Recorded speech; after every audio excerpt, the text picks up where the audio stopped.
Tonight, we begin with a question from America's industrial age. How did steel become the backbone of a new economy?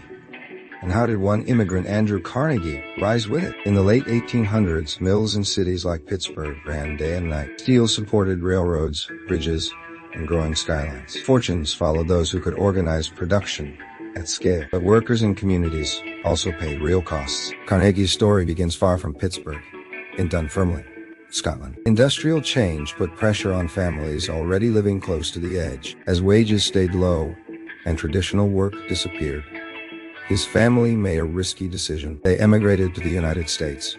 They arrived with little money and few guarantees. Carnegie took early jobs, learned by watching skilled people, and read constantly. Step by step, small opportunities grew. Supported by relationships he worked hard to build. Carnegie moved from modest work into management, then made a decisive move into steel. His approach was systematic. He adopted new technology, expanded output, and kept upgrading equipment instead of relying on past success.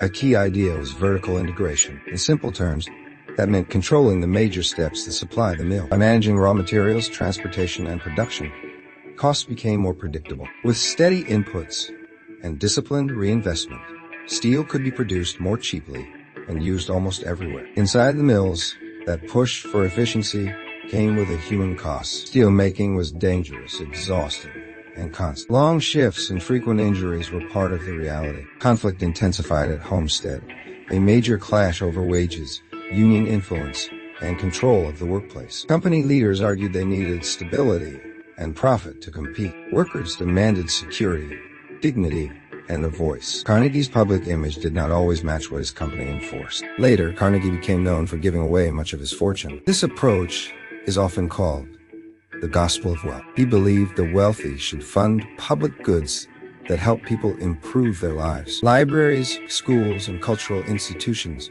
became his focus. These investments provided knowledge and opportunity to those willing to learn. Still, philanthropy does not erase the conflicts tied to how wealth was created. It can, however, reshape communities over time. Carnegie's legacy moves in two directions at once. He helped drive the steel age and showed how organization and scale can transform an economy. At the same time, his success highlights inequality and the strain placed on labor when efficiency becomes the primary goal. The lesson remains relevant. Progress can build infrastructure and expand opportunity. It can also create conflict over pay and power. When evaluating modern business leaders, ask three questions. What is being built? Who bears the cost? And who benefits?